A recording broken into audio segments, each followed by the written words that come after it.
trabalho, né, de abençoar pessoas e cuidar de pessoas. Os demais obreiros que estão aqui também, muito obrigado pela honra do altar, né, pela atenção em poder nos ouvir. São obreiros que têm tanto para nos ensinar, para falar nessa jornada e nessa experiência. Então é com muito temor que eu subo aqui. Várias vezes eu olho para esses irmãos aqui da cabeça branca e eu falo, meu Deus, né? Homens de experiência, que temem ao Senhor e tanto nos abençoa e ora e sustenta o nosso ministério. Nós que somos mais jovens, a gente somos sustentados por eles, né? Que são colunas, que oram. E as irmãs também pelo carinho. Estou vendo ali as meninas do hotel, né? As empresárias ali do hotel que nos receberam com carinho, a irmã camareira, que Deus abençoe vocês. Disseram que está aqui, estão aqui hoje, né? Trataram com tanto carinho, colocaram a gente num flat, que eu falei com meu marido assim, agora nós vamos ficar mal acostumados agora. Como é que nós faz? Não é? Que Deus abençoe e prospere cada vez mais o ministério de vocês, né? Esse dom de cuidar, servir, que o Senhor prospere cada vez mais os negócios e a empresa de vocês. Amém? Vamos então falar um pouquinho sobre esse tema que é um tabu, né, gente? Eita! Vamos falar um pouquinho sobre isso também à luz da palavra. Estivemos aqui o ano passado falando sobre esse tema e nós precisamos de renovar, falar mais uma vez. Eu digo que a verdade, ela tem que ser dita várias vezes, porque uma mentira, quando a gente fala uma vez, ela causa um estrago, não é? E tantas vezes quanto precisar, nós vamos bater na tecla, na mesma passagem, na mesma palavra. Eu não vejo gente implicada de cantar um hino várias vezes, né? Mas muitas vezes quando você lê naquela mensagem, várias vezes alguém fala de novo. Mas esse tema de novo, mas essa palavra, porque precisamos falar sobre a verdade. E aí eu quero dizer algo para você. Quando nós falamos de Setembro Amarelo, eu quero conscientizar a igreja que nós não estamos secularizando o Evangelho. Nós não estamos colocando uma moda, um modismo lá fora, dentro da igreja. Tudo que a igreja faz é intencional e tem propósito. Nós não pegamos simplesmente um movimento e vamos também fazer porque é moda, porque está todo mundo fazendo e a gente tem que fazer. Não. A igreja ela é intencional em tudo que ela faz. E tudo que envolve gente, que tem base na palavra e que tem espaço para a gente cuidar de pessoas e acessar a alma de pessoas e levar cura, a igreja está ali. Desde que não tenha heresias, desde que não tenha vãs doutrinas, desde que não fira os nossos princípios, nós precisamos de falar de temas que são pontuais para a igreja, porque a igreja cuida de gente, e todo tema que envolve gente, adoecimento de gente, alma, mente, psicológico, físico, a igreja cabe e deve intervir. Nós temos autorização do céu para nós meter a colher, para a gente meter a colher nesses assuntos, porque nós somos sal, nós somos luz e nós somos resposta para o mundo. Então nós precisamos intervir em alguns temas que são extremamente importantes, como política, como políticas públicas, direitos humanos, saúde mental, saúde física, porque isso tudo vai refletir numa questão espiritual. Então nós temos sim que posicionar, e eu louvo a Deus e agradeço pela oportunidade, pela abertura que a Assembleia de Deus de Almolevade tem para falar desse tema, e com muito cuidado e muita cautela à luz da palavra. Amém? 1 Reis capítulo 19, versículo 4. 1 Reis capítulo 19, versículo 4.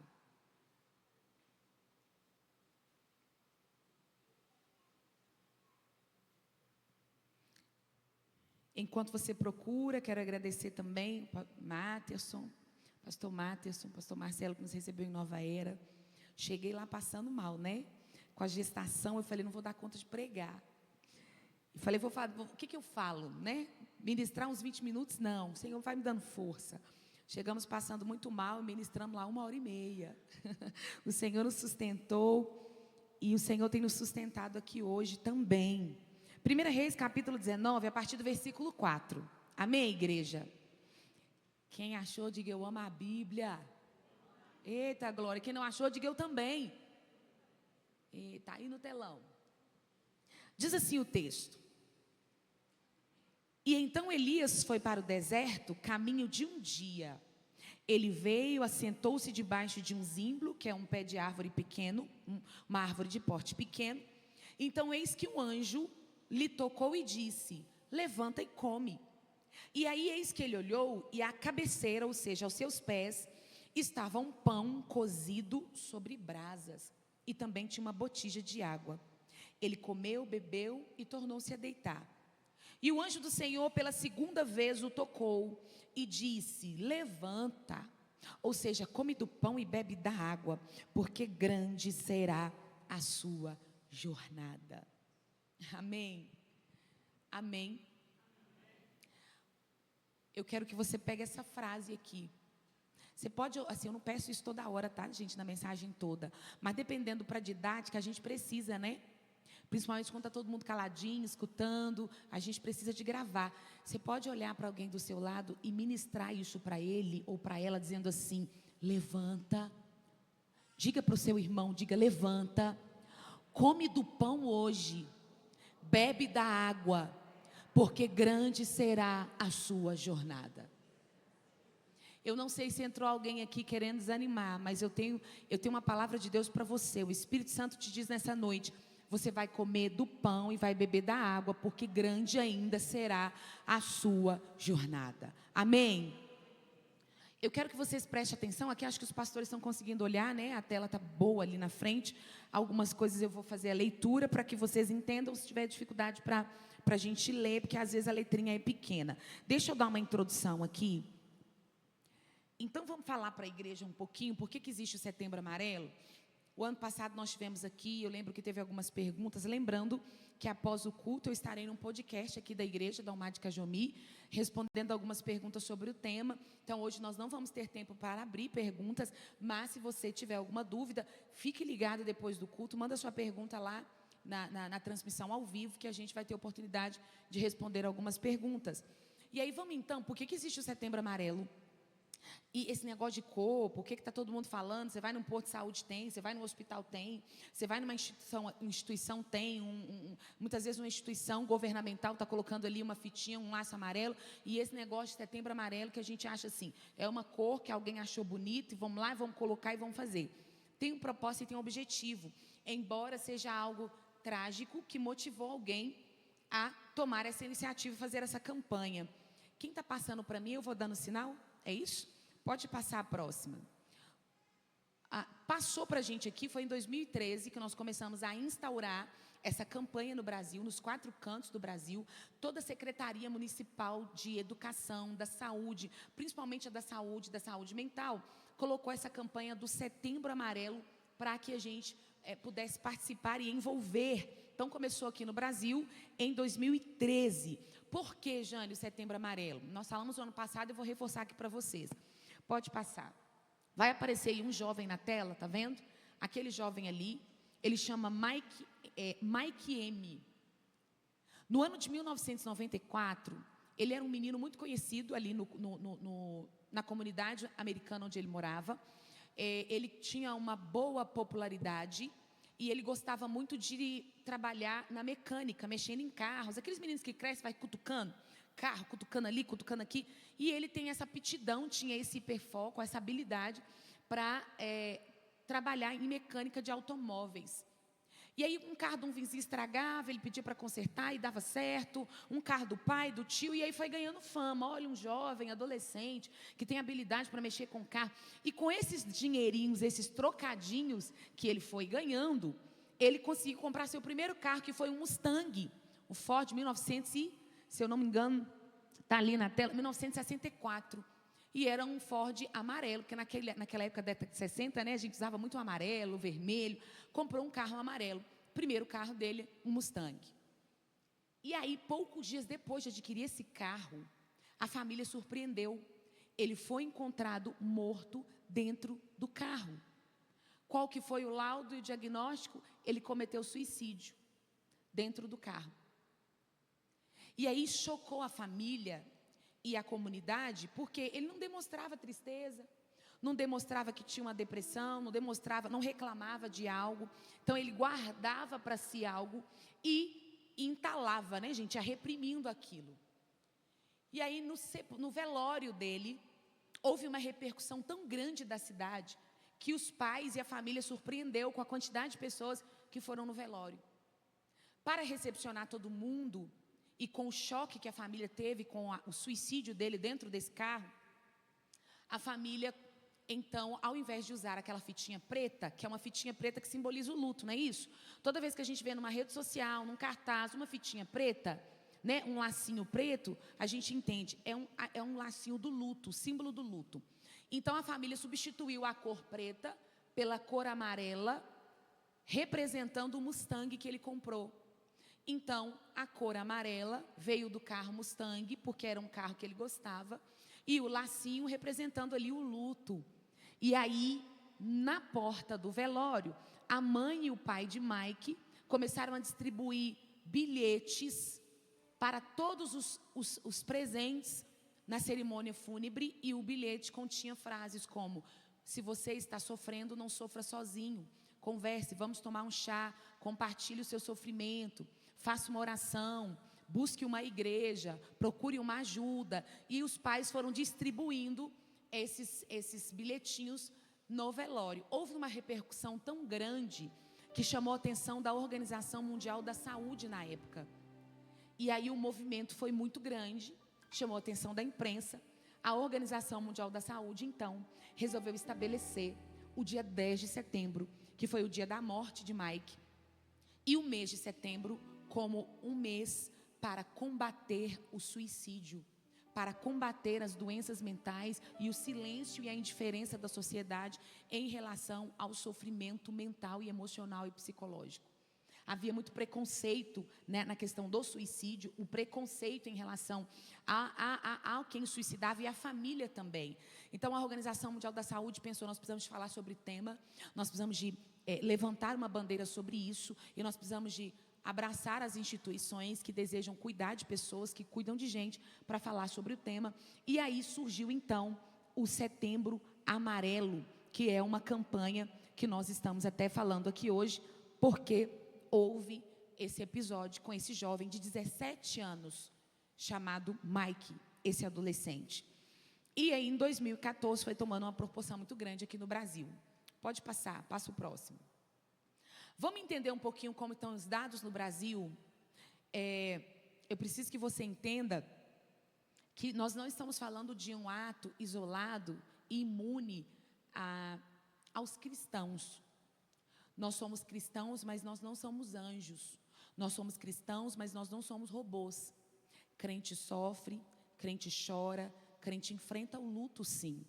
Só que eu quero já adiantar aqui, eu quero pontuar isso para você, que a diferença em nós que cremos em Deus e professamos uma fé em Deus, nós temos uma postura diferente para passar por essas situações. Nós não nos entregamos ao desespero. Nós sofremos angústia, passamos por depressões, passamos por momentos difíceis, mas a forma como nós encaramos esses momentos é diferente. Nós temos data para entrar e para sair disso, nós temos com quem passamos isso, nós temos como passar esse dia mal, mas nós não estamos imunes, isento da depressão e da ideação ou do pensamento de morte ou suicídio. Qual é? Crente pensa em morrer também, gente. A gente pensa em abandonar o barco, a gente pensa em largar as coisas, a gente pensa em desistir. Se eu perguntar aqui quem é dos irmãos aqui que passaram uma luta e uma prova terrível na vida e nunca pensou em parar, em desistir, só que ainda pensando em parar, em desistir, ou pensando em morrer, o que a gente faz? A gente avança, a gente ora, a gente continua, porque a gente sabe que o nosso Redentor vive, a gente sabe que existe um Deus no céu que vai nos sustentar, e que aquele momento ali vai passar em alguma fase da vida da gente, nós vamos conseguir elaborar isso. Mas a gente pensa sim em morrer em alguns momentos. Agora eu acho complicado se a pessoa pensa em morrer todo dia, toda hora, o ano todo, aí tem alguma coisa errada, não é isso? Depois nós vamos falar aqui de alguns exemplos também. No Brasil, esses são os dados do ano passado, porque ainda nós estamos atualizando os dados, passa-se o Setembro Amarelo, lá para o mês de outubro e novembro a gente começa a ter uns dados melhores sobre as questões do suicídio a nível Brasil. Nós temos 38 casos de suicídio por dia no Brasil. 38 casos, esse número está subindo aí para 50, porque alguns suicídios que são acidentes de trânsito, alguns idosos que morrem, alguém entende, uma parada cardíaca foi, às vezes, uma ingestão de medicamentos. Mas grande parte dos suicídios também estão ocultos, escondidos em trânsitos, porque muita gente simula um acidente, né? Ou no momento que a gente pensa é uma tragédia com a família, e às vezes não é uma tragédia. Por trás, aquela pessoa, aquele motorista tem todo um histórico de adoecimento mental sério, e aí, de repente, acontece uma tragédia, e a gente entende que está embutido aí os índices de suicídio também. Nós temos de 30 a 40 internações por dia de pessoas que tentaram suicídio. Então, gente, é muita coisa, né? Isso é por dia. Nós temos aqui um índice que cresceu muito no Brasil, que é até motivo de oração para nós como igreja. Temos 3 estados em alerta aqui para o aumento do suicídio. Rio Grande do Sul, que foi o campeão, teve um aumento de 38% de um ano para o outro. Então, países do Sul têm um índice muito grande, muito alto, até pela cultura, né? O pessoal não tem a cultura de interagir, são pessoas mais frias socialmente falando, carregam uma cultura europeia, que traz também intrinsecamente uma cultura de suicídio europeia, Suíça, Canadá, alguns países frios que a gente fala que tem um índice de suicídio, até pelo clima sazonal. A questão sazonal influencia muito também. Países que tem pouca luz solar, grande parte do ano tem muito frio, tem muito gelo, a probabilidade de adquirir uma depressão aumenta em muito. A gente fala sobre isso até com pessoas, né, que migraram para fora do país, estão nesses países mais frios, relatam sobre esse índice de suicídio, né, e esse susto que levam ao chegarem em climas assim extremamente frios. Então, o Rio Grande do Sul registrou um aumento exponencial, né, que a gente pode falar. Alagoas, Paraná e Rio de Janeiro tiveram aumentos também significativos. Então, aqui pertinho da gente, a gente tem aí o Sul, que é o Paraná, Rio Grande e Rio de Janeiro, que está aqui pertinho aqui de Minas. Esses são os dados aí são os dados que nós pegamos aqui da Abramed, da Associação Médica Brasileira, dados de 2024, ok? Depois vocês podem conferir. E o perfil de quem comete suicídio, nós não estamos falando de igreja, ok? Nós estamos falando de uma maneira geral. Perfil de quem comete suicídio. Nós tivemos um aumento até 2023 de internação de mulheres. Então, nós temos um número muito grande e, então, maior tentativa de mulheres, né, cometendo suicídios. Então, pulou de 3.000 casos, 3.900 casos, para 5.000 casos na questão de mulheres, talvez aí de internação dentro de um mês. Né? 5.000 casos de internação de mulheres que tentaram suicídio é muita coisa, né, gente? Já entre os homens, o total de internação caiu um pouco. Passou de 5.000 para 5.600, passou de 5.700 para 5.600. Diminuiu 100 números aí de quantidade. Mas isso aqui não é uma causa que a gente está falando assim, nossa, os homens estão com a saúde mental melhor? Deixa eu contar algo para vocês. A questão do homem aqui internar menos e as mulheres internarem mais, é porque quando homens tentam suicídio, os seus métodos são mais letais. Enquanto as mulheres têm uma modalidade, um perfil de cometerem suicídios, que é uma ingestão de medicamento e a gente consegue reverter. A gente consegue ir até um hospital, os médicos conseguem fazer uma limpeza, uma lavagem, a parada cardíaca ainda, mesmo que dê 1, 2 ou 3 por causa do excesso da medicação, a gente consegue reverter em vários hospitais. Mas já os homens, o número de internação cai. Por quê? Porque chega a óbito. Chega a óbito muito mais rápido. Por quê? Porque os métodos são letais.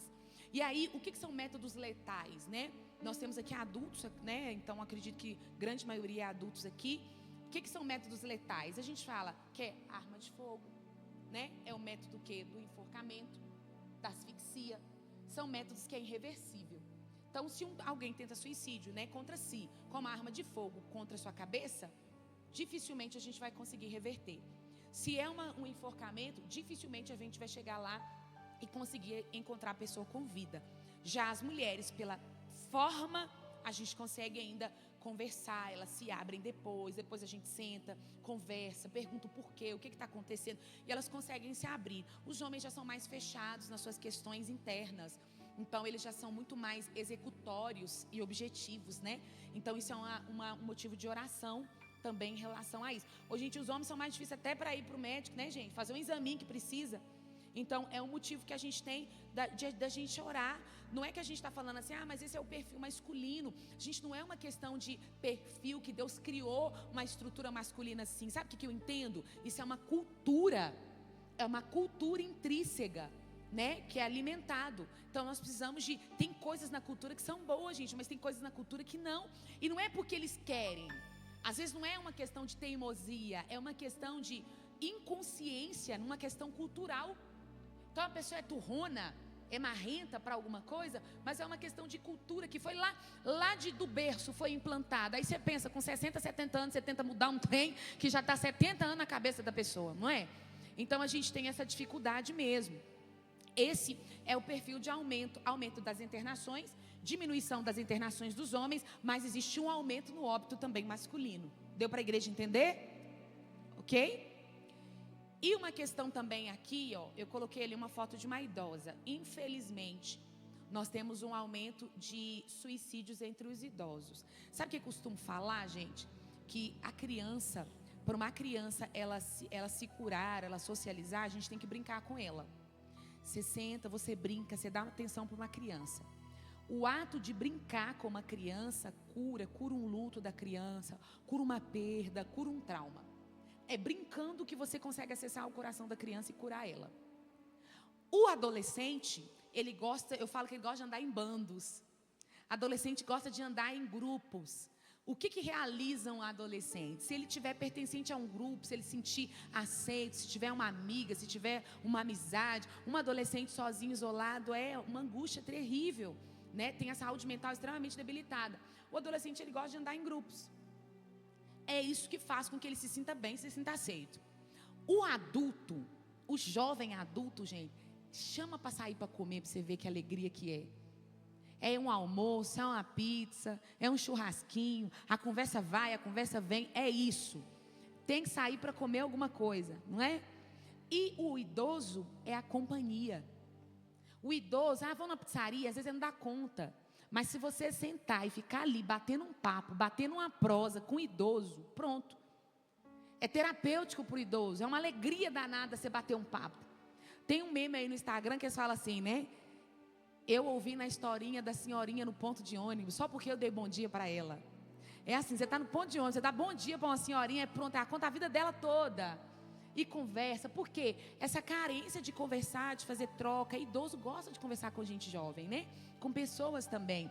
E aí essa solidão da terceira idade, aquela sensação de estar se sentindo inútil, está largado, está rejeitado, não está dando conta de fazer. Gente, a sensação de incapacidade, ela é muito ruim.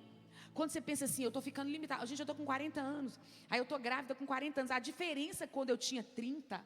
Eu estava conversando com a minha mãe no telefone, mãe, já estou riada, como é que a idade pesa? E você faz tudo bonitinho, se alimenta bem, você tem atividade física, mas a idade pesa, gente, não tem jeito, não tem como fugir, a diferença, parece que eu estou carregando uns 100 quilos na barriga, já nos 4 meses de idade, porque a diferença, gente, a idade ela vem, ela pesa mesmo, não tem jeito, a gente desgasta, um motorzinho envelhece, não é isso?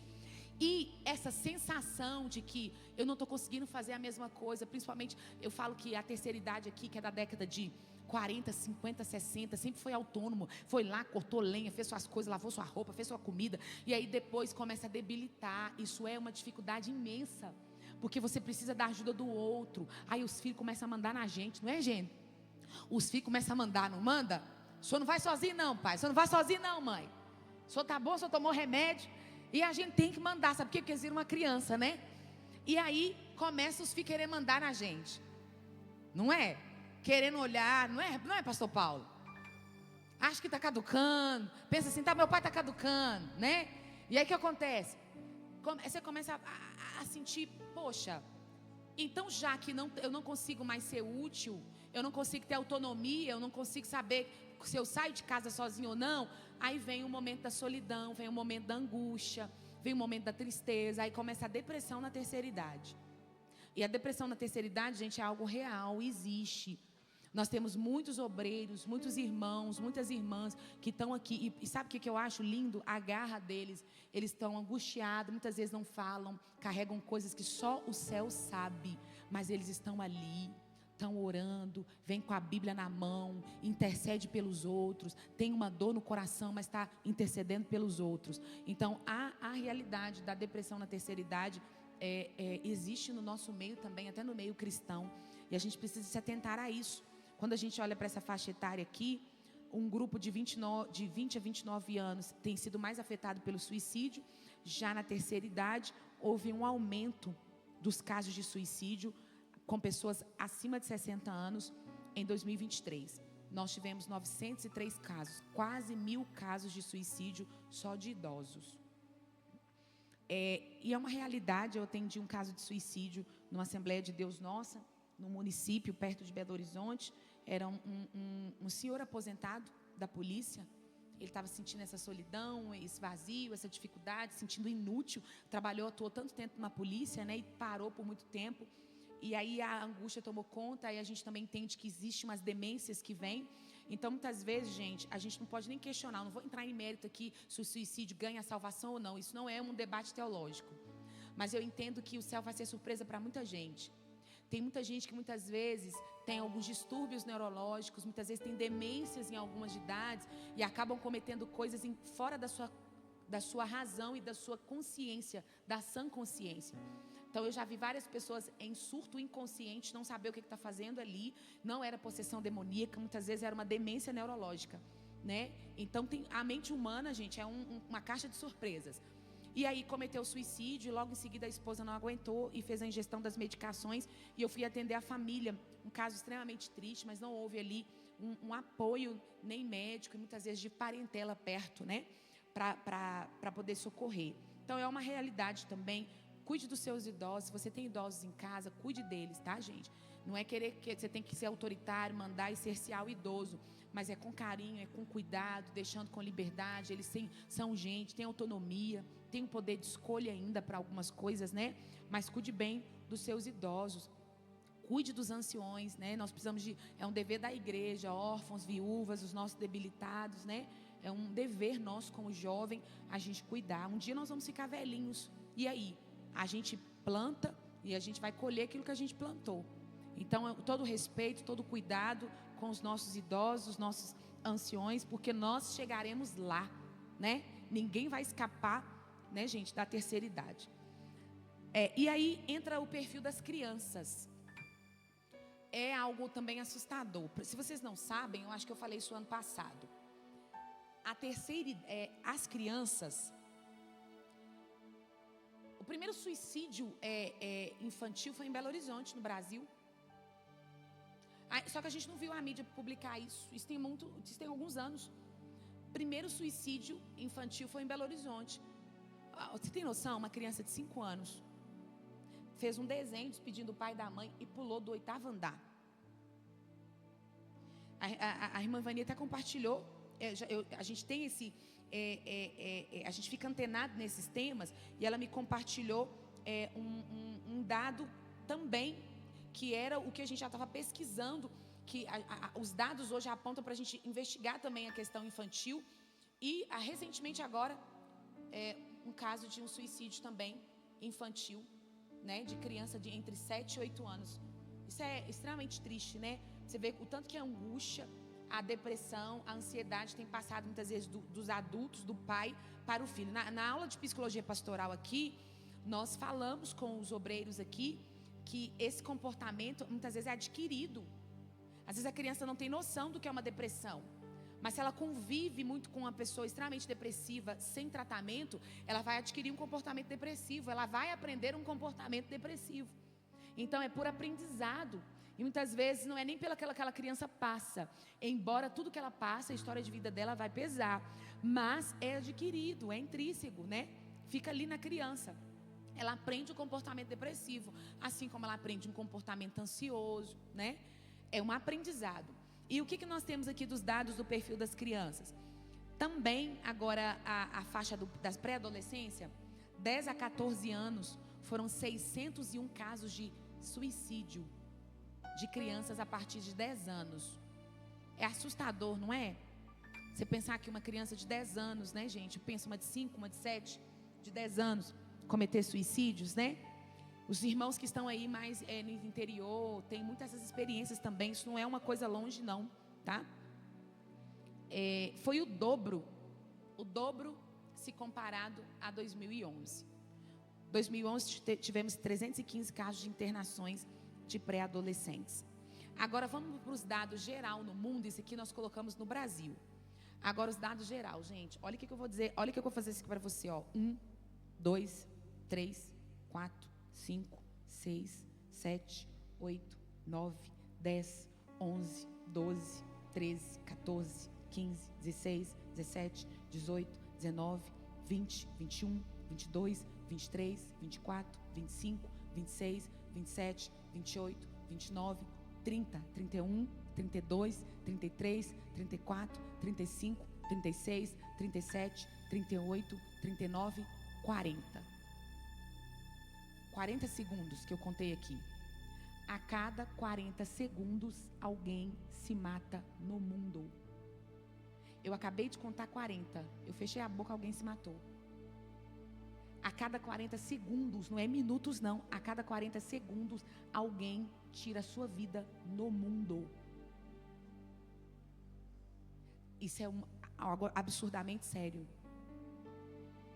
A cada 40 segundos, eu contei 40 aqui, alguém se matou. Quantos casos a gente consegue captar de registro por ano, gente? 900 mil casos por ano, quase 1 milhão de suicídio por ano em todo o globo terrestre. É quase 1 milhão. Aí a gente, como igreja, a gente vai cruzar os braços e a gente vai deixar só lá fora fazer as campanhas, ou nós vamos nos posicionar também, entender esses dados e levantar um clamor e intervir? A oração de um justo pode muito em seus efeitos. A igreja tem o poder da oração. A igreja tem o poder de Cristo através da sua oração para orar e bloquear esses espíritos de suicídio sobre a terra. Você crê nisso? Eu creio. Não tem como fazer saúde mental sem a igreja.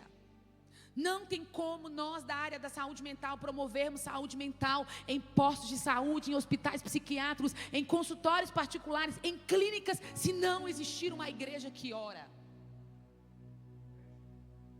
Não tem, eu estava dando essa palestra aqui domingo, na minha igreja. Chegou uma irmã do ciclo de oração em lágrimas, e ela falou para mim assim: enquanto você falava, eu via milhares de setas sobre as suas costas, e você sangrava. E ela: eu estou muito preocupada com você. Eu falei com ela: não se preocupe, ore, é porque o Senhor falou para você interceder. É para você interceder, porque eu cantando, eu pregando, eu falando, nós vamos ter seta. A gente não tem que ter medo do inimigo, porque nós estamos trazendo uma alerta. Você acha que o inimigo ele fica Não, o inimigo ele fica furioso. Ele não fica fazendo cara de planta, de paisagem, de tô nem aí não, porque ele não quer que você saiba disso. Ele não quer que você seja despertado para isso. Nós não podemos, às vezes, fazer algo e às vezes a gente não tem ali a solução para alguém no sentido médico que a gente está dizendo. Mas a gente tem algo que vai aonde o nosso corpo não vai, aonde a gente não tem o dinheiro e vai, é a oração. Ela vai lá do outro lado do mundo, ela vai no país que tem mais suicídio. Daqui do Templo Arca, você dobra o seu joelho, a oração vai como uma flecha. Questões de segundos, até onde tem alguém tentando suicídio.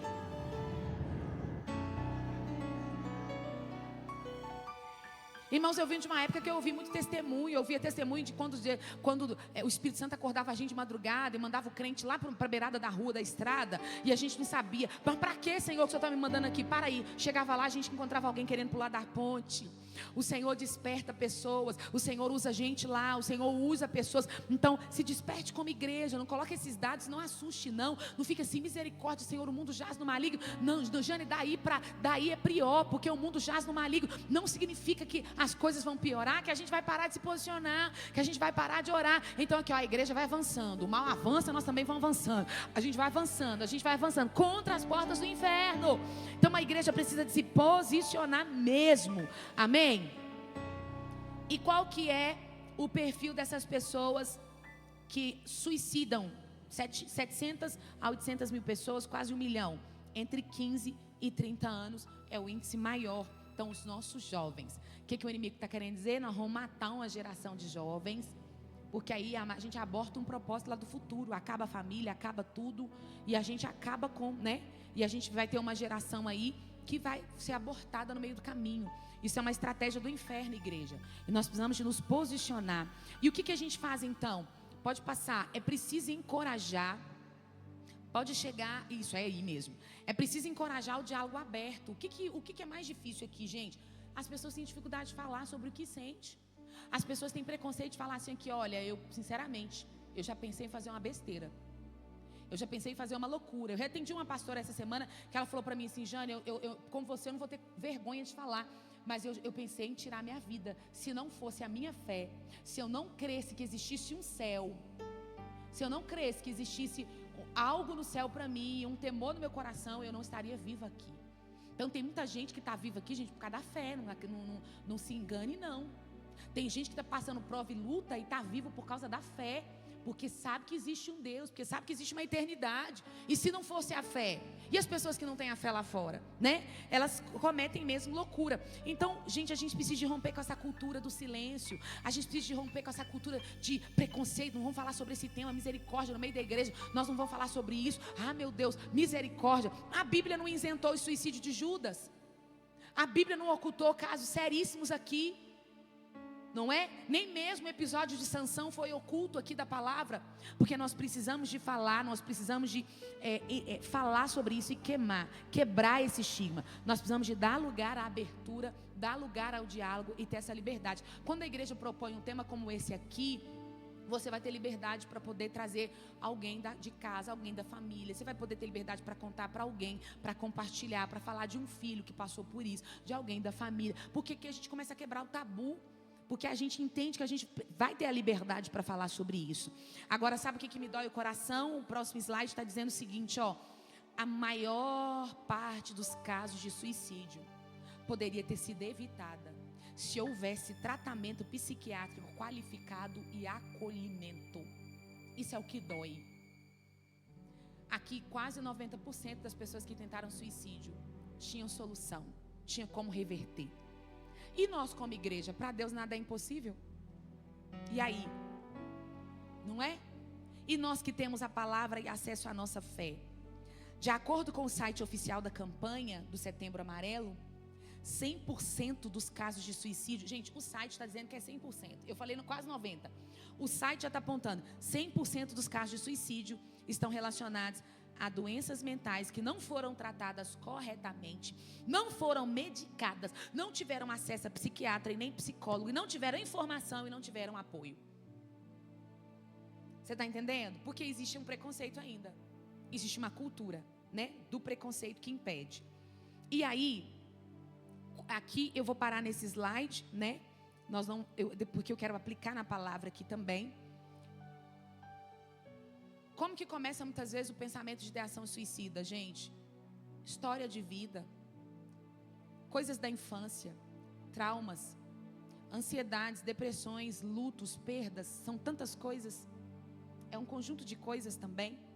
Muitas vezes até questões ministeriais, gente, feridas ministeriais, desgastes ministeriais, perdas.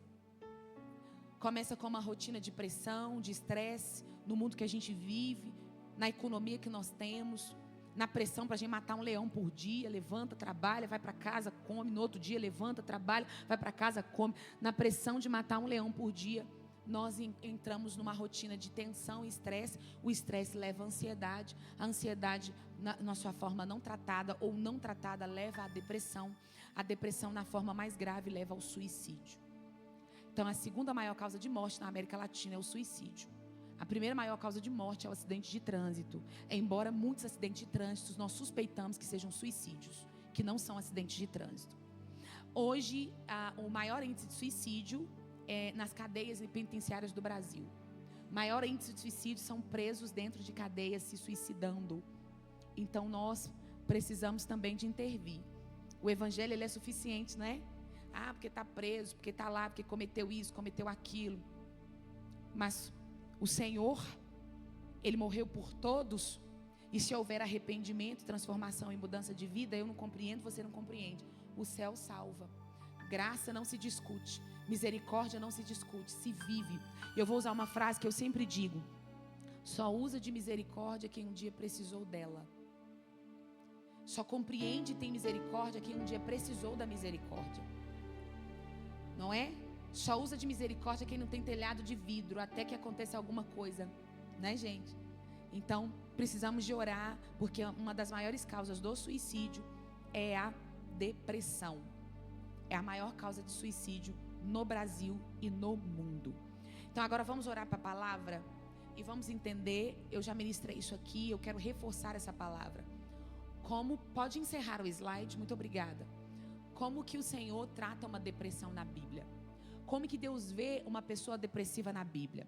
Eu quero te dizer que em vários personagens da Bíblia, em várias passagens, nós observamos pessoas debilitadas emocionalmente e com traços de depressão. Quem aqui nunca ouviu falar da depressão de Elias, da depressão de Jeremias? Quem aqui nunca ouviu falar da depressão do salmista Levi? Que ele vai escrever, se eu não me engano, no Salmo 84, 88, ele vai dizer o seguinte: a minha cama foi feita do lado de uma sepultura, eu não tenho alegria, em nenhum dos dias que eu nasci eu tive alegria. O que é isso, gente? É uma depressão. A pessoa chegar lá na frente da vida e falar assim: parece que a minha cama foi feita numa sepultura, eu nasci e em nenhum dos dias eu tive alegria. É uma depressão. Falamos ontem no encontrão, citamos um pouquinho sobre a depressão de Jeremias. Se você for ler Jeremias capítulo 9, se eu não me engano, Jeremias vai começar a dizer assim: maldito o dia que eu nasci. Maldito o dia que alguém foi no meu pai e avisar assim: nasceu um menino. Maldito o dia que a minha mãe me deu a luz. Ele vai dizer o seguinte: por que o útero da minha mãe não se tornou uma sepultura para mim? Por que eu não morri no útero da minha mãe? Isso é uma dor de Jeremias. Ele está pedindo a morte. Ele está dizendo assim: não, eu não queria ter nascido, eu estou sofrendo muito. Eu estou sofrendo muito nessa terra. E ele vai dizer: maldito o dia que eu nasci. Mas aí, ele diz o seguinte: mas acontece que diante de toda essa angústia, tem um fogo queimando em meu peito, que não me dá descanso. Tem uma chama, tem um propósito aqui dentro, que me faz lembrar que eu fui gerado para um propósito. Assim, quando lá no capítulo 1, Deus disse para ele assim: antes que eu te formasse no ventre, Jeremias, eu já te conhecia, e as nações eu já tinha te dado por profeta. Então ele diz: tem um fogo queimando em meu peito, que não me dá descanso, e não me faz esquecer de que eu fui gerado para um propósito. Jeremias numa depressão. Mas eu gosto de falar da depressão de Elias, porque eu vejo Deus intervindo aqui em detalhes que a gente abre a boca. Porque muita gente fala assim: Zane, é porque você é psicóloga, aí você fica falando uns negócios assim, fica tentando encaixar na Bíblia. Não, eu vou tirar algo da Bíblia para aplicar para vocês entenderem como que é a forma de Deus tratar alguém com depressão. Nós lemos aqui 1 Reis capítulo 19, nós estamos falando aqui de um homem chamado Elias, um homem com ofício profético. Deixa eu contar para vocês, igreja, eu não queria estar na pele de Elias, eu acho que nenhum obreiro aqui queria estar na pele de Elias, porque ele, desde o momento que ele abriu a boca para profetizar, ameaça de morte e perseguição. Imagina você viver mais de 40 anos da sua vida, alguém te ameaçando de morte o tempo todo. O tempo todo você é ameaçado de morte. Esconde na caverna, sai da caverna, pega comida na caverna, fica dias sem comer. Tem momento que ele não consegue. Eu acho tão bonito, eu gosto dos detalhes das frases que muitas vezes a gente passa desapercebido. Se a gente começar a ler o livro de 1 Reis, Obadias, que serve a Jezabel e a Acabe, que são o rei que pressiona e ameaça Elias, que são um casal de monárquicos que querem matar Elias. Obadias diz assim para Elias: eu reconheço que o próprio Deus te esconde, Elias, porque o tanto que Jezabel te caça nessa Israel, se não fosse Deus que tivesse te escondido, você já estaria morto. Tem momento que Jezabel entra em tudo quanto é caverna, mas não te acha, porque Deus te esconde. Pensa, uma pressão ferrenha. Ele não estava aguentando dormir, comer, pressionado. Gente, e viver sob... eu não aguento viver sob pressão. Se me coloca um negócio para fazer sob pressão, por muito tempo eu já falo, não vai dar. Por quê? Porque a pressão deixa a gente louco, gente, deixa a gente doido. Então, eu vejo Elias tendo uma oportunidade, irmã Ivani, de aliviar.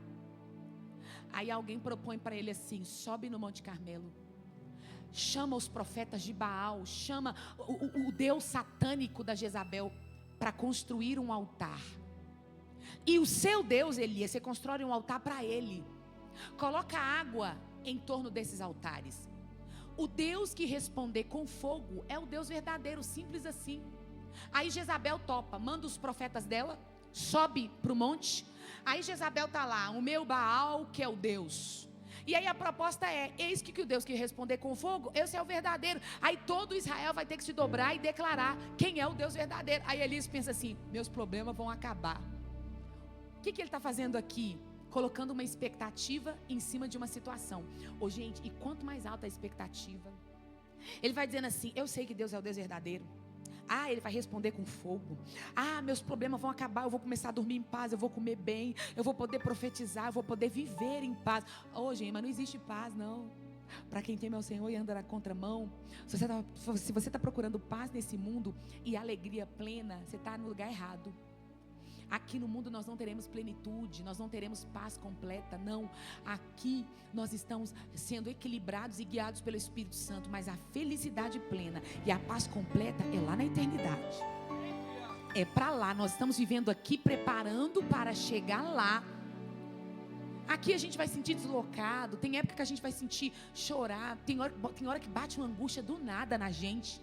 Tem hora que bate, não é, gente? Do nada. Senão não é pecado, não é nada não. Não é porque você não é crente, é porque você não crê em Deus, não. Do nada, às vezes bate uma angústia na gente. Tá tudo bem, mas do nada bate aquela angústia. É o Espírito Santo te incomodando, dizendo assim, aqui ó, não aquieta aqui não, viu meu amigo? Não aquieta aqui não, viu minha filha? Teu lugar não é aqui, você é peregrino nessa terra. Eu só estou te incomodando para te dizer que o teu lugar não é aqui. Aqui você não vai ter paz mesmo. Aqui ó, a paz eu dou, a minha paz para você, mas a paz completa você vai ter ela na eternidade. E aí está Elias dizendo, eu vou ter paz, vou ter sossego. Aí chega no dia do episódio, pastor Paulo, chega lá 2 altares.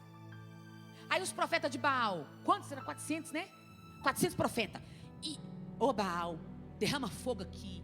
Ô Baal, derrama fogo. 1 dia, 2 dias, orando bonitinho. Depois eles começam a apelar. Corta, gilete, cortando tudo para sangrar. Não, vão colocar sangue aqui, porque talvez Baal responde. Não vão trazer animais, vão matar animais, porque talvez Baal responde. Não, vão jogar mais água. Não, vão dançar, vão plantar bananeira, vão fazer um ritual, vão tomar um chá, vão usar uma erva. Não, vai acontecer alguma coisa. Aí Elias só observando. Aquele deboche gospel que a gente ama, né? Baal está dormindo. Acho que foi viajar, viu? Baal tomou um remédio para dormir, não está acordando não. Eita, cadê seu Deus? Os profetas de Baal, exauridos, não conseguem levantar mais a voz. Sem voz. Sabe aquela rouquidão que some a voz? Aí alguém levanta a bandeira e diz, ô Elias, agora é sua vez, os homens não dão conta mais não. Agora vão passar para o seu Deus. Elias não precisa de cortagem, de pular, de fazer estribilite, de rolar, de fazer nada não. Aqui que eu penso, só com a mãozinha para cima, ó. Deus de Abraão, Isaque e Jacó, mostra para esse povo que existe um Deus em Israel. Só mostra que tu és o Deus acima dos deuses. E que a gente não precisa de fazer sacrifícios por nós mesmos. Que existe um Deus soberano. Só mostra para este povo que existe um Deus nessa nação. Ele mal termina de fechar a boca. A Bíblia diz que desce um fogo como um raio do céu. E a água não seca não, amados. Sabe o que a Bíblia diz? Que o fogo destrói o altar. Vira pó, vira cinza. Não é só a água não. Até os altares, as pedras que estão no altar virão farinha. Porque Deus é o Deus verdadeiro. Aí Elias pula, chora. Se ele fosse canela igual nós, se existisse o movimento ali do falar em línguas naquela época, ele estaria ali rodando, falando em línguas, aramaico, hebraico. E ele, glória a Deus, meus problemas vão acabar. Só o Senhor é Deus, só o Senhor é Deus.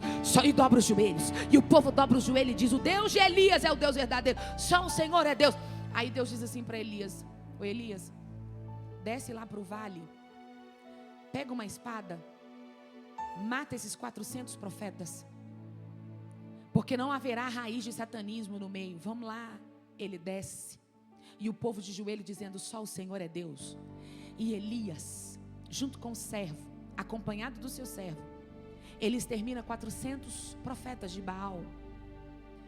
Preste atenção, Jezabel fica sabendo.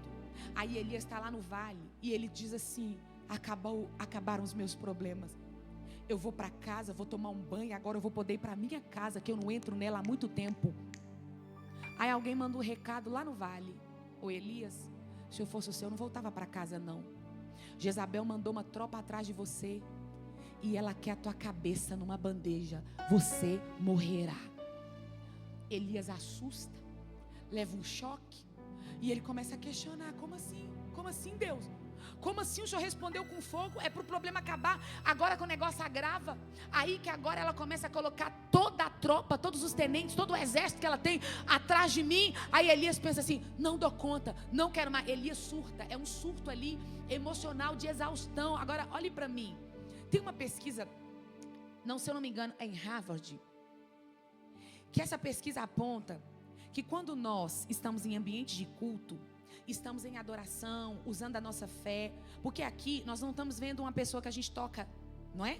Mas a gente transcende. O que é transcende? Eu sinto que existe um ser maior, soberano, espiritual, e quando eu adoro esse ser, eu estou transcendendo. Esse é um movimento de transcender. Eu saio do físico, fecho os meus olhos, medito, oro, e eu entrego a uma adoração, eu interpelo, eu clamo para um ser que não está fisicamente aqui revelando entre nós.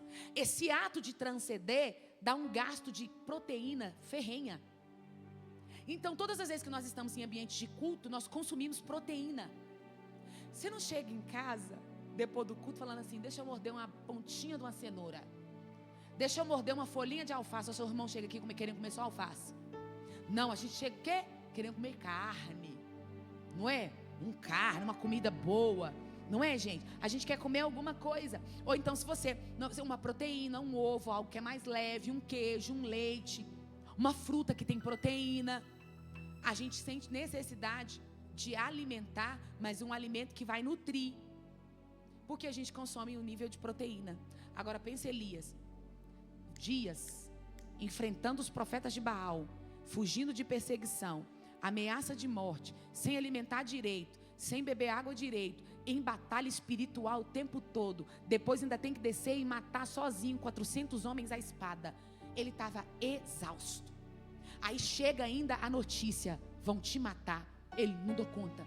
Sabe aquela gota d'água assim, ó, pá, foi Elias. Sabe o que ele fez? Aqui, irmã Ivani, começam os problemas de Elias. Sabe o que ele faz aqui, irmão Matheson?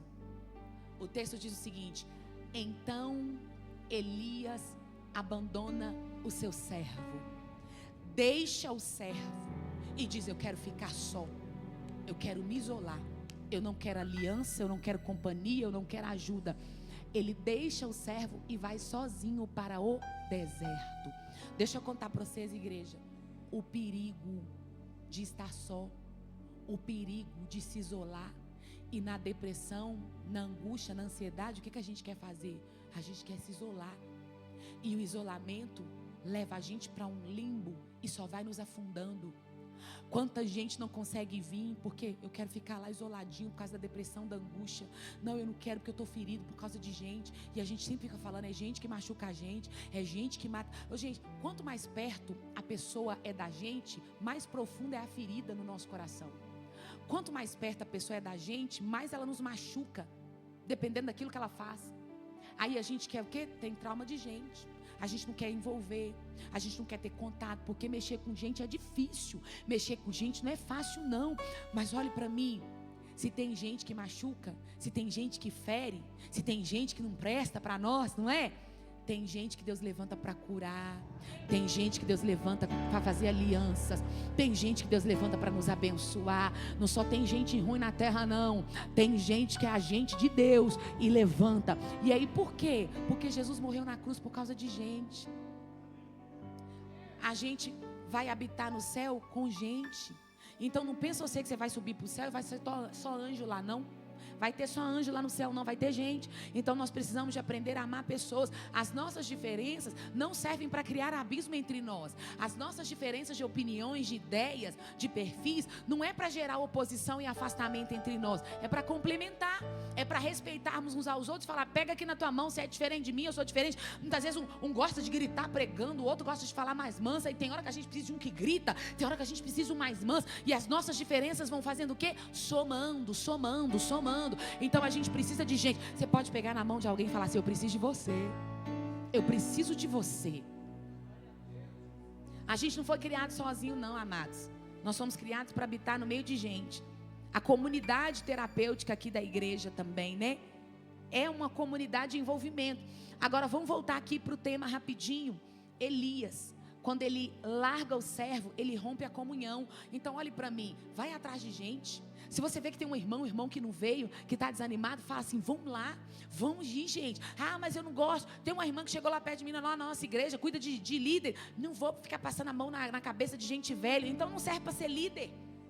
Porque tem hora que a gente tem que falar assim, tem dia que a gente tem que falar assim: ó, meu filho, se você não vir, é o sei Deus.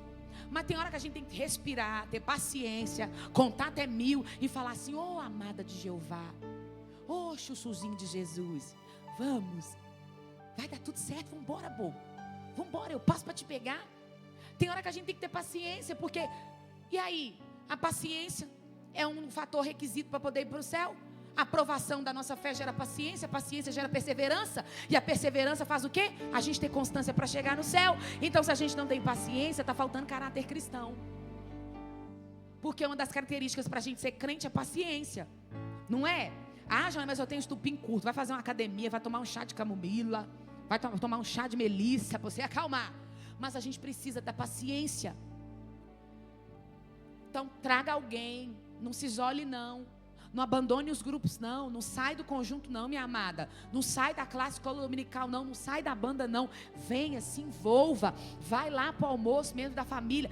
Faça, envolva, esteja, interaja, esteja envolvido no meio. Pessoas que estão envolvidas raramente cometem suicídios. Pessoas que andam aliançadas com outros raramente cometem loucura, porque estão sempre aliançadas com alguém. A gente preocupa, fulano sumiu, cadê? Fulano sumiu, cadê? A maioria das pessoas que às vezes cometem suicídio, cometem na calada, a gente assusta. Nossa, mas tem tanto tempo que eu não falo com fulano. Então envolva com gente, tá bom? Amém? O que Elias faz? Abandona o servo. Aí começa o sofrimento dele. Aí começa a depressão a montar em Elias. Já estava, agrava. Para onde que ele vai? Para o deserto, igreja. Caminhando para o deserto, chorando. Chega debaixo de um pé de zimbro, ele deita lá. E ele começa a pedir para si a morte. E ele diz: eu não sou melhor do que os meus pais. Não foi eu que coloquei em mim o ofício de profeta. Então, Senhor, tira a minha vida. Tira, que eu não dou conta de viver mais. Em outras palavras, ele estava querendo dizer assim: se o Senhor não dá um jeito, eu vou dar. Se o Senhor não resolver, eu dou. Porque eu não dou conta, eu não dou um passo mais. Eu não consigo, acabou.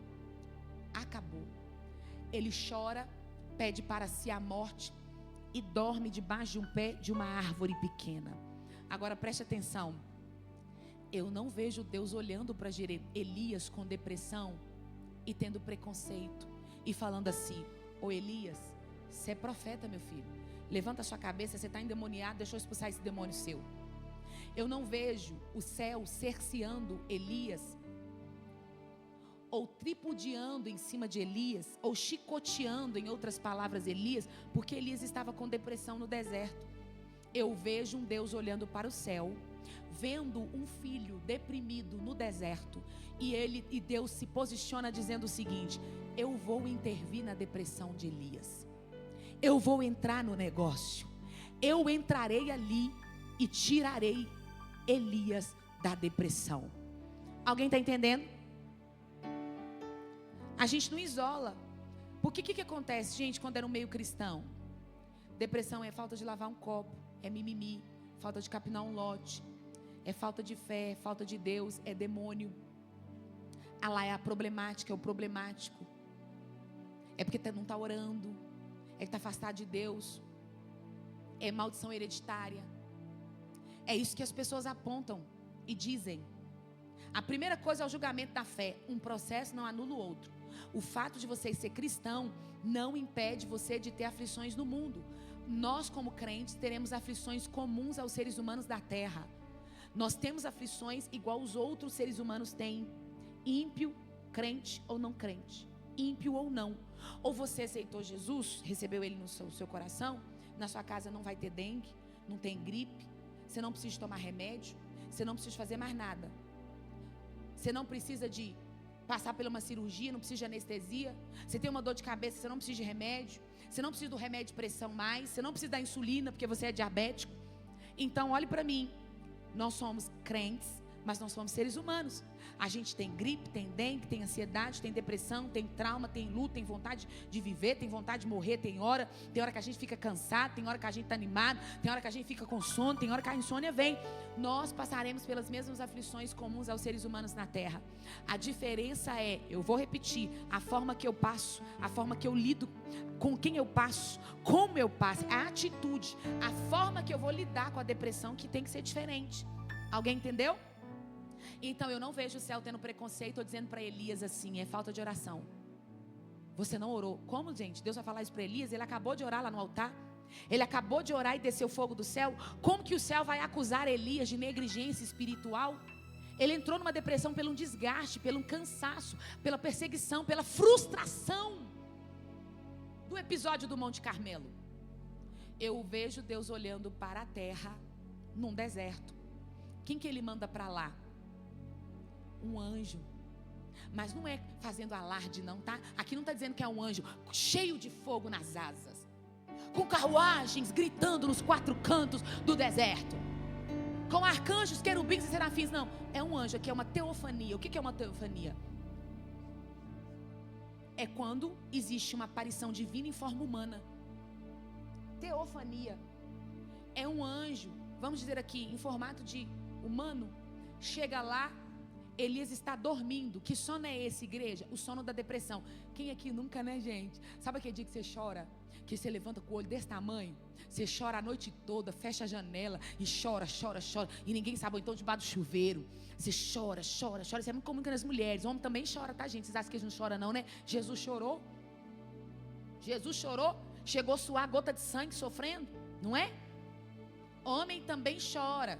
Chora também na alma, chora aos pés de Jesus, chora também, que eu já vi crente chorando, sendo batizado com o Espírito Santo, macho, né? Sim, nós também temos emoções, né? Não tem, então eu posso aqui, ó, beliscar o pastor Paulo, que não vai sentir dor. Ele vai sentir, você não devolve o beliscão, que ele deve ser mais forte do que eu. Então preste atenção. Eu vejo Deus enviando um anjo, e Elias está dormindo um sono da depressão. Aí Deus disse, se ele continuar nesse sono, ele morre. Se ele continuar nesse sono, ele perece. O que Deus faz? Envia o anjo. O anjo vai lá e cutuca ele, o ombro dele, ó. Ô Elias, levanta. Aí Elias levanta. Aí o anjo para Elias, olha para o seu pé. Elias olha. Lá no pezinho de Elias tinha o quê? Um pão cozido sobre as brasas e uma botija de água. Ao anjo, come do pão e bebe da água. Só isso. Não falou para ele, você está com depressão, menino? Deixa eu orar para você aí, deixa eu repreender esse demônio. Não, mas pelo amor de Deus, você é fraco demais. Não, mas você não crê em Deus, não. Não, tem alguma coisa errada. Ao anjo, só come do pão e bebe da água. Deus está tratando a depressão de Elias. Eu não vejo ninguém repreendendo, fazendo uma campanha de libertação na cabeça de Elias. Eu não vejo irmãos do círculo de oração lá. Eu não estou vendo campanha lá. Eu não vejo um congresso sendo feito lá no deserto. Sabe o que eu vejo? Deus entendendo a humanidade de Elias, sabendo que ele está dias sem comer, nível de vitamina D lá embaixo, B12 lá embaixo, exaurido, sem proteína, desgastado, cansado. E o que o céu entende que Elias precisa? Come. Se você não comer, você não entende nem a direção divina. Se você não comer nenhuma ordem que o céu dá, você vai dar conta de captar, entender e executar. Você é ser humano, então come também. Come do pão e bebe da água. Sabe como que Deus está tratando a depressão de Elias? A partir da alimentação. Está dizendo para Elias, se você não comer, meu filho, você acaba de afundar na depressão. Se você não comer, você morre. Aí o que eu quero dizer aqui para a igreja? A gente acha que é só demônio. A gente acha que é só espiritual. A gente acha que é só jejuar, consagrar, orar, vincar, levantar a mão e adorar. A Bíblia diz o seguinte: tudo que você for fazer, faça para a glória de Deus. Quer comais, quer bebais, beba e coma para a glória de Deus. E o que eu entendo? Aquilo que eu como, aquilo que eu bebo é para a glória dele. Mas se eu estiver comendo errado, eu estou comendo para a glória dele? E se eu estiver me nutrindo de maneira errada, é para a glória dele? Eu presto um culto ao Senhor, não é só quando eu estou aqui não.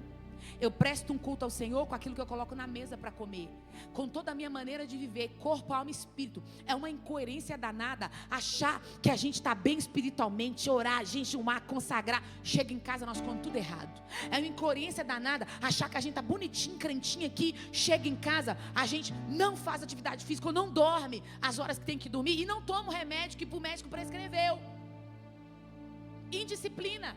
Aí que falta de alinhamento é essa?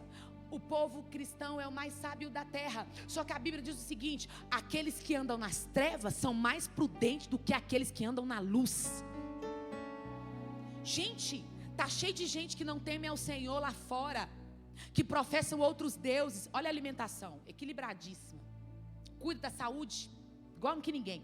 Agora nós que clamamos o nome do Senhor e temos o Deus verdadeiro, clamamos o nome do Deus verdadeiro, a gente está comendo de qualquer jeito, empurrando a vida de qualquer jeito, entupindo de gordura, entupindo de açúcar, comendo comida, comendo banha, enchendo a pança e deitando. Aí dá um infarto. Ah, a culpa é do céu. Ah, a culpa é do diabo. Aí ninguém fala assim, ó, autorresponsabilidade. Tem coisa que não vai precisar de Deus falar para você, não. Tem milagre que já está acessível para mim. O milagre que você precisa é a atitude que você não tem. É, gente. Tem hora que a gente não é milagre que Deus vai fazer, não. Deus vai falar assim, atitude, meu filho. Alimenta direito, come direito. Vive sua vida direito, que aí você vai viver milagre. Então tem gente que não vive milagre por imprudência. Ô, gente, não vai aparecer um anjo na porta da sua geladeira de manhã e vai falar assim, Shalom, santinha. Shalom, ministro de Deus. Você quer uma coca, uma fanta ou você quer uma limonada suíça? Não vai aparecer um anjo na porta da sua geladeira indicando que você vai comer, não. Você tem que ter noção disso. Ou ninguém sabe aqui que açúcar em excesso tem diabetes adquirida. Todo mundo sabe, não sabe? Por que a gente come? Por que a gente come segunda, terça, quarta, quinta, sexta, sábado e domingo? A gente gosta de tomar uma coca. Você quer tomar coca? Toma sua coca, não tem problema. Mas se você tomar coca no final de semana, para que você vai tomar segunda, terça, quarta, quinta e sexta? Aí chega o dia mal, aí Deus quer usar. Vem cá, eu vou te levar lá para a África. Não dá conta. Sobe um morrinho para evangelizar. Não vai nem lá para a África com a equipe lá, né? Eu vi os vídeos lá de Josué. Você não aguenta, chega lá na África, tá desmaiando. Tem que aplicar injeção, tem que correr de volta. Por quê? Porque não está dando conta. E depois levanta a mãozinha e fala assim, eis-me aqui, eu estou disponível, me usa, me envia, me leva. Aí o céu está olhando, vou enviar é nada. Se eu enviar, morre lá no campo missionário. Porque não cuida da alimentação. Vai expulsar um demônio lá na casa de não sei de quem, não dá conta, está fraco, o demônio te dá uma rasteira, você cai no chão. Ah, é porque não está preparado espiritualmente? Não, é porque o físico não está preparado para suportar o chamado espiritual. Alguém está entendendo? Então a gente tem que alimentar direito, gente. Não é sobre nutrição, não é sobre você contratar um nutricionista, mas se tiver, contrata, paga um nutricionista, principalmente se for cristão. O crente está danado de querer coisa de graça. Tem um advogado de graça aqui, você advoga de graça. Tem uma psicóloga, você me atende de graça. Gente. Tem um nutricionista que tem que ser de graça, mas se for para pagar, paga lá fora um que não é. Então aqui, vamos valorizar os nossos profissionais. Você quer uma nutricionista? Vamos lá, paga ela, mas não é sobre gastar dinheiro não, gente. É só limpar a alimentação, coloca grãos, legumes, verduras. Grãos, legumes e verdura. Você dá para controlar uma diabetes, né, irmã Ivani? Dá para controlar muita coisa. Amigas, amigos, escute aqui, irmãos. É colocar grãos, legumes e verduras, limpar a sua alimentação. Jane, eu não gosto. Não é que você gosta não, é porque você precisa. Tem coisa que a gente faz, não é porque a gente gosta não, é porque a gente precisa. Aí tinha água também. Tomar 2 litros de água por dia. Você sabia que 2 litros de água por dia, gente, alivia, combate o mau humor, combate a ansiedade. Tem gente que está aí adoecido porque não hidrata, não toma água, não alimenta direito. O pecado da glutonaria não é comer em excesso. Também é. Não é só comer em excesso, é comer errado. E a gente alimenta errado. O crente. Vocês já ouviram esse ditado, gente? Crente não bebe, mas come. Isso é coisa do diabo, gente. O crente não bebe, mas come. Não, o crente tem que comer equilibrado. Você pode comer um pouquinho de tudo. Você gosta do seu chocolate? Come o seu chocolate, não tem problema. Mas agora você vai comer chocolate todo dia, você vai devorar a caixa de bombom assim, ó. Igual nós estávamos conversando hoje, né, Cleiton? Não pode. Não dá para devorar uma caixa de bombom. Então, gente, vamos cuidar da alimentação. Você está vendo como é que o céu está cuidando da alimentação de Elias? Está cuidando da depressão de Elias, pedindo para ele fazer o quê? Alimento. E eu não estou falando de gordinho e magrinho, não, tá? Tem muita gordinha saudável, tem muito magrinho doente. Nós estamos falando de alimentar bem, tomar água, comer suas frutas, legumes. Eu não tenho tempo aqui por causa da hora, porque o tema é muito extenso.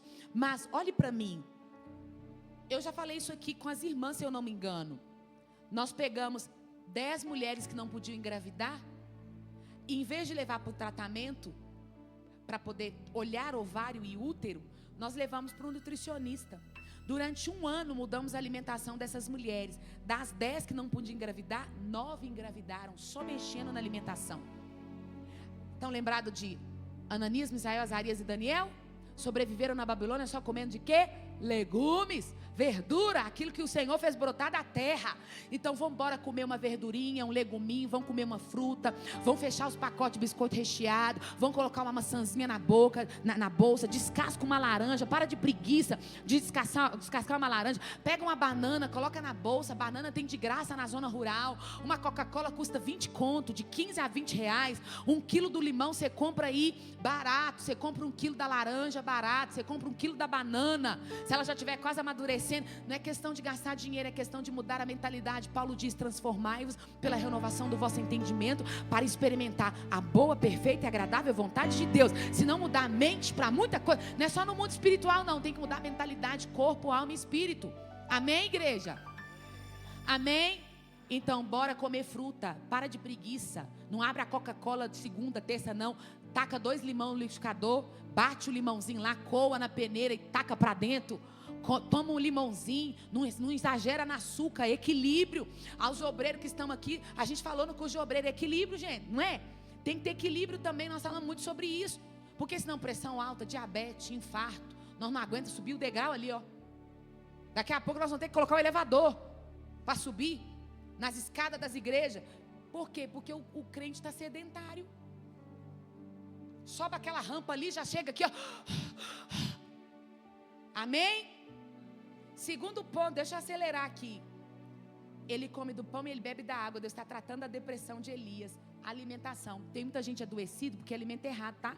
Não é diabo, não é demônio, não é pressão. É a alimentação errada que está fazendo você adoecer. A vitamina D é baixa, a B12, que são vitaminas importantes para poder manter o seu nível emocional equilibrado. Combate a ansiedade e a depressão. Vitamina B12 sustenta o seu sistema nervoso central, que auxilia na depressão e na ansiedade. Se eu não alimento para ter vitamina D e B12, o meu sistema nervoso não funciona e eu caio, eu tenho depressão e ansiedade com facilidade. Falta de alimentação, que adquire uma ansiedade e uma depressão por má alimentação. Segundo ponto, ele dorme, o anjo deixa ele dormir. Aí eu vou pular porque que não dá tempo. O céu está querendo dizer assim: você tem que ter descanso, você tem que ter lazer. Crente tem que parar para descansar. O céu não para, mas o céu trabalha 24 horas. No céu só tem anjos e seres espirituais. Na terra tem gente, tem ser humano. Então você tem que parar. Eu não sou uma máquina, a gente não dá conta, gente. Você sabia que o ser humano 3 noites sem dormir beira loucura? Se o ser humano não parar para descansar, ele beira loucura, ele pode surtar. A gente tem que aprender a parar para descansar. Esse descanso é o quê? Durma à noite que você tem que dormir. Deita e dorme. Para de mexer no celular, gente. Para de assistir série. Vão desligar as telas. Vão deitar e vão dormir. Descansar.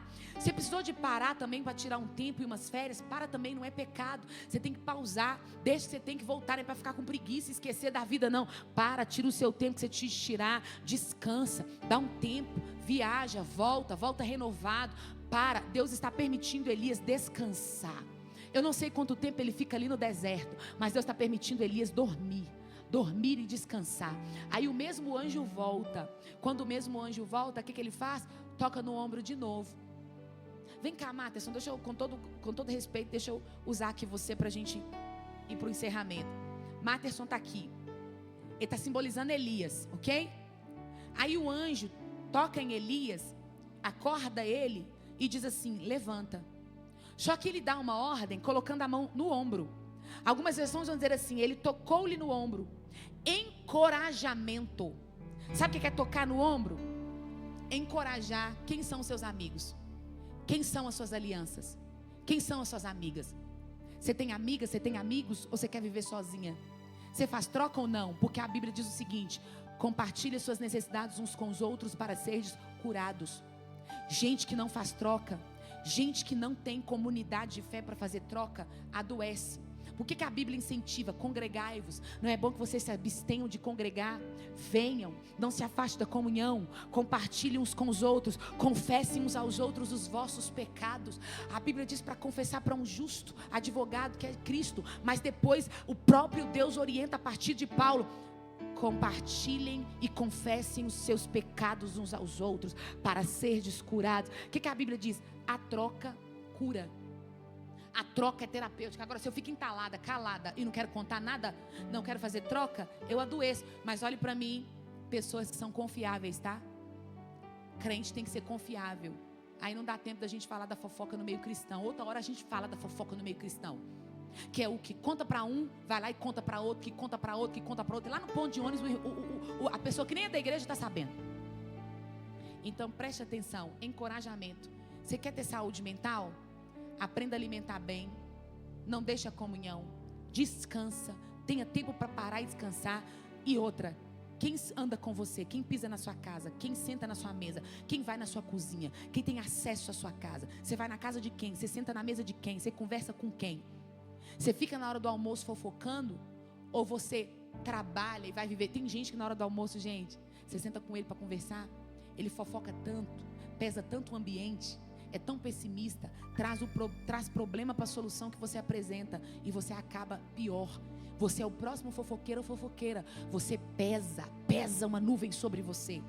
Procure andar com pessoas que são leves, que têm aliança com Deus, que estão próximas de Deus, que têm paz no coração, que têm paz de espírito. Alguém está entendendo? Então procure se aliançar com pessoas. Dependendo de com quem você anda, você adoece também. Outro ponto que é importante: o anjo diz para ele: come e bebe, grande será a sua caminhada. O anjo está dizendo: não vai ter morte, não vai ter suicídio, você não vai abandonar o barco. Só que eu estou dizendo uma coisa: grande é a tua jornada, pode ir, vai para lá, Materson, isso. E ele vai. Obreiros, não tem carruagem, não tem cavalo, não tem asa de anjos. Ele caminha 40 dias e 40 noites. O que o céu está me ensinando? Elias estava cansado, debilitado. Depois que ele descansa, Deus fala assim para ele: você precisa de exercitar. Não vou mandar anjo não, você vai caminhar, porque a caminhada vai trazer saúde para sua mente e para o seu espírito. Então olhe para mim, atividade física, né? Atividade física. Se você não fizer atividade física, dificilmente você combaterá doenças mentais e emocionais. Fique de pé para mim concluir com você de pé.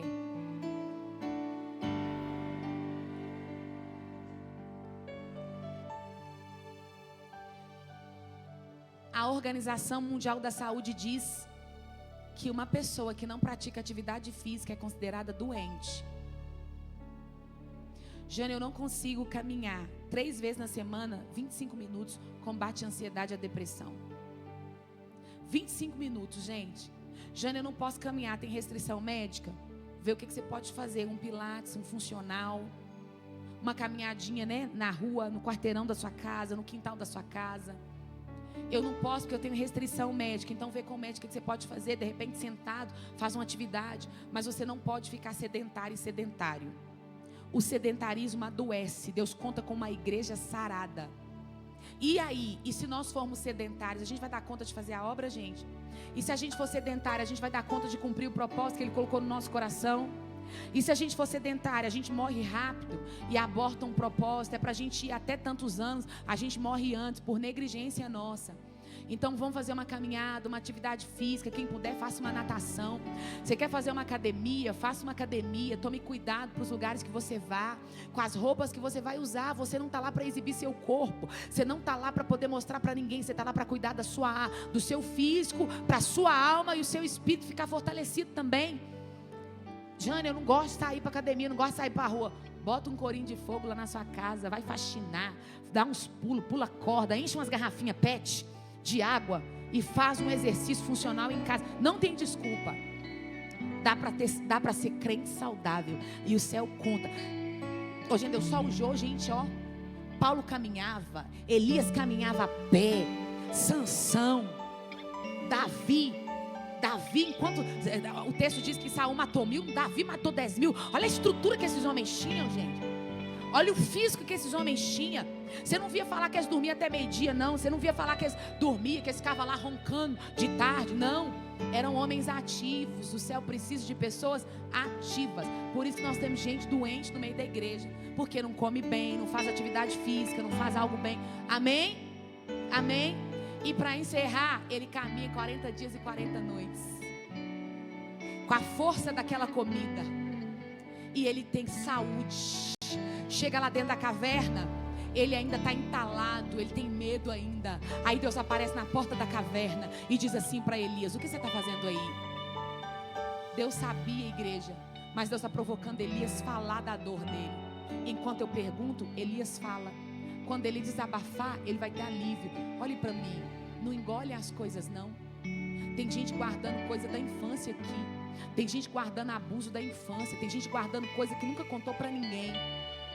Ore, peça direção a Deus, compartilhe com alguém. O ato de desabafar ajuda. E outra coisa, às vezes nós não vamos ter resposta não. Os obreiros que estão aqui sabem disso. Tem hora que a gente faz gabinete pastoral que a gente não tem resposta, mas só o fato de você ouvir e falar: eu estou aqui, nós vamos fazer uma oração, Deus vai dar vitória, Deus vai dar escape, já alivia a alma de alguém. Não precisa ser aquele chato que tem resposta para tudo. Só seja ombro, só seja ouvido. E a igreja que está aqui, escute alguém, acolhe alguém, ouça alguém, abrace alguém, escuta pessoas, cuida de gente, não corre de gente não. Gente dá trabalho, mas a gente precisa de cuidar uns dos outros até o dia que ele vier, até a eternidade. Aí Deus aparece na porta da caverna e diz assim: o que foi, Elias? Elias: eu vou contar. Eu estou entalado a caminhada toda. Mataram todos os profetas de Baal, só eu fiquei.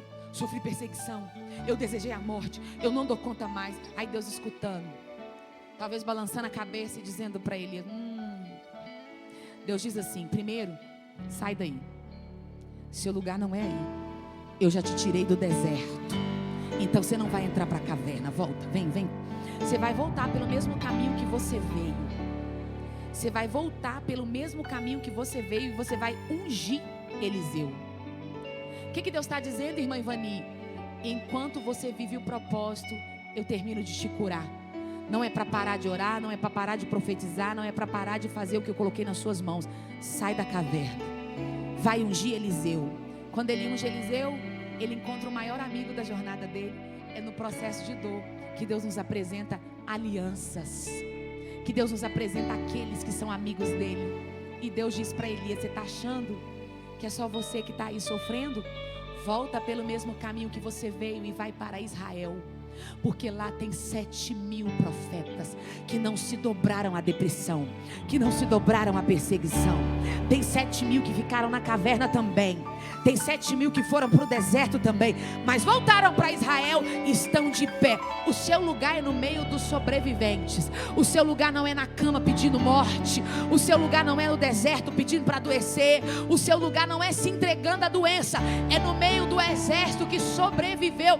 Eu estou pregando para uma igreja que tem pessoas que sobreviveram aqui.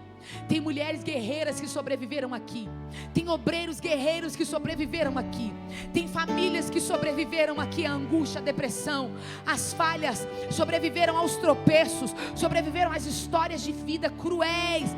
O Senhor te trouxe aqui e disse: você está no meio dos sobreviventes. Você está no meio dos sobreviventes. Tem cura para você aqui. Feche os seus olhos. Eu quero orar por você. Se porventura tem alguma ansiedade que tem proveito do inimigo, se tem alguém que deixou de se cuidar e tratar e o inimigo tirou proveito dessa doença, se tem um luto que o inimigo tirou proveito porque alguém não soube se tratar, alimentar e reagir, tudo aquilo que é a nível espiritual, tudo aquilo que é o inimigo que está colocando para roubar a paz, nós repreendemos hoje. Toda a depressão, toda a angústia que rouba o propósito, todo luto que adoece, toda ansiedade que está rasgando a alma de alguém aqui, toda preocupação que está provocando insônia, toda depressão que está gerando dor na alma, que está gerando isolamento, nós repreendemos. Senhor, eu me levanto agora como uma voz clamando: pelas famílias que estão aqui. Eu não sei se tem filhos aqui, eu não sei se tem maridos aqui enfrentando uma depressão, eu não sei se tem mulheres aqui enfrentando depressões crônicas, eu não sei se tem pessoas aqui, Senhor, fazendo uso de medicamentos, mas que esses medicamentos façam efeito, que esses medicamentos, Senhor querido, tragam tratamento e gerem também alívio e cura, porque eu creio que o Senhor pode usar também a medicina. Eu oro e levanto um clamor sobre esta cidade. Onde estiver um espírito de suicídio, Senhor, visitando alguém, nós agora repreendemos. Onde estiver, Senhor querido, um jovem tentando se matar, onde estiver uma moça tentando se matar, onde estiver uma mãe tentando se matar, onde estiver um pai tentando se matar, nós agora oramos para que a vida alcance, para que o teu coração, Senhor querido, toque o coração desta alma que sofre.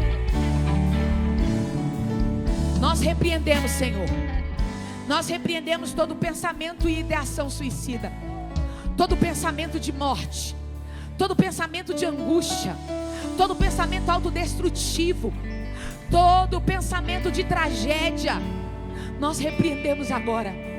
Eu oro para que haja saúde nas crianças, eu oro para que haja saúde nos adolescentes, eu oro para que haja saúde mental na mocidade, eu oro para que haja saúde mental em adultos, pais, mães. Eu oro para que haja saúde mental para os nossos anciões da terceira idade, os nossos idosos, as nossas viúvas e viúvos, os nossos órfãos, Senhor. Eu oro para que haja paz sobre essa cidade. Eu oro para que haja, Senhor querido, vida, em nome de Jesus. Em nome de Jesus. Se alguém entrou aqui dentro pensando em se matar, com pensamentos e ideações suicidas, vai voltar para casa aliviado. Eu declaro, vai voltar para casa curada e curado. Alcança, Senhor, o lar dessa família, alcance o lar, Senhor, deste homem. Nós declaramos cura, assim como o Senhor tratou da depressão de Elias, motivou Elias a continuar vivendo, motiva pessoas aqui a continuar vivendo. Que pessoas aqui, Senhor, se despertem para cuidar da alimentação, para cuidar da saúde, para fazer atividade física, para cuidar da família. Desperta pessoas aqui, Senhor, e nós cantaremos o teu nome. Nós seremos um exército de pessoas que sobreviveram, para a honra e glória do teu nome, para a honra e glória do teu nome, em nome de Jesus. Você pode olhar para esse irmão e dizer assim: que bom que você veio. Você pode olhar para essa irmã e dizer: que bom que você veio, em nome de Jesus.